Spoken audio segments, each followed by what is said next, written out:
can SMBs compete globally with just open source? I think the answer is absolutely. You look at history and studies, and small and medium businesses are the ones that innovate.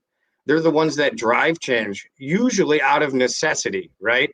One person being overwhelmed with a task or time, and they think of a creative and different way to do this, right? They think of a different way to go about their business. And that's exactly what's happening in a grand scale today.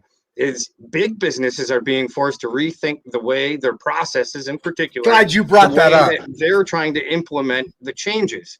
So here's where SMBs have an advantage, because we can pivot very quickly. And if we're building our foundation with something like a no-code tool, that pivoting becomes that much easier because our processes are robust. We've built in a modular way such that when we make a change, we're not changing that.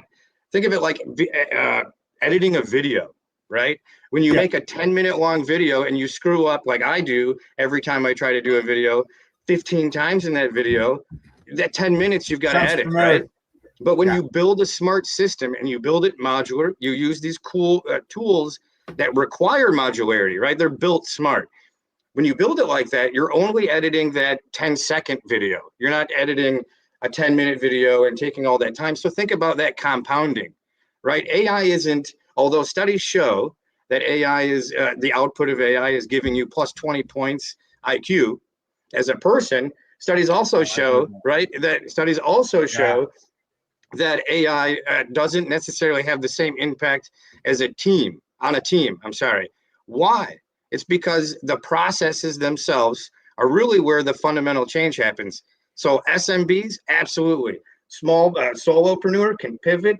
They have less to change. They have less red tape. And the tools that are available are so niche now, and they're less expensive. You don't have to go to an SAP and spend $3,000 a month to get a result. You just need a creative problem resolution attitude, or like my children, right? You need to be curious. Don't go sticking your. I love you say that. You know, don't stick scissors in the light socket, please. You know, don't be that curious. But you can use AI to put you in front of people more, and you is where the value comes from, right? When everybody's scaling and everybody's automating, the same problem exists. You are still the return on your own investment, right? You are still the value driver in your small business. You just use AI and no code to basically amplify that. Let me add on one thing real quick here. In addition to what, I mean, coloring in what you were talking about a little bit, a little layer there, there's, and you're probably going to get to this anyway, but I see for small business, solo entrepreneurs, for the first time in history, you know, the elite, the large corporations you were talking about that can't pivot so fast, but the little ones can.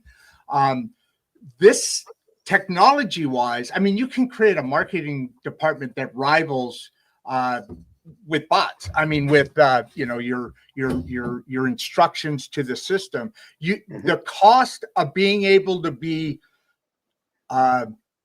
as good or as capable as the large corporations today. You used to do a marketing thing, right? And it cost you 20 grand paper, you know, and all that's gone down to next to nothing. And like you said, it's no code interaction. It's a discussion.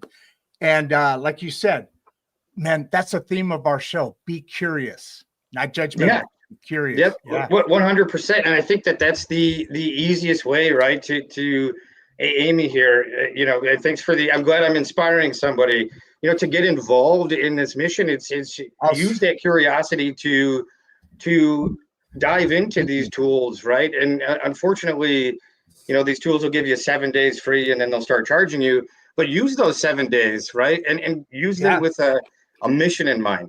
And my suggestion is this: take the task that you hate doing, right?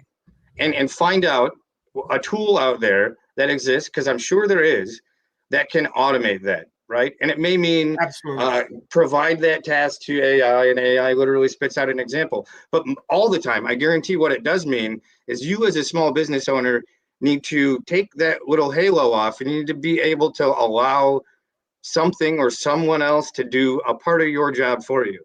And that's so I say this That's the because hard thing. exactly. In my experience working with small businesses, especially the smaller they get, the more responsibility that lies on each individual. And people build their businesses based on their value add. And it's very hard for people to take off the halo, take off the CEO hat. And this is perfect for this because it is a mistake. Yep. When you refuse to give up responsibility, you're essentially stopping that learning process, right? And you're not putting yourself in these uncomfortable situations. And I promise you, every time you're in an uncomfortable situation in your business, you're going to make it out of it. You're going to strive and you're going to find a solution, especially if it's your business, right? And that does not mean that you have to drive that solution. You can let AI do it or other tools take care of that for you. So you also, though, can automate the wrong thing, right? Or use AI for the wrong thing. So an example, social media. If your return on investment is shaking hands with somebody, right?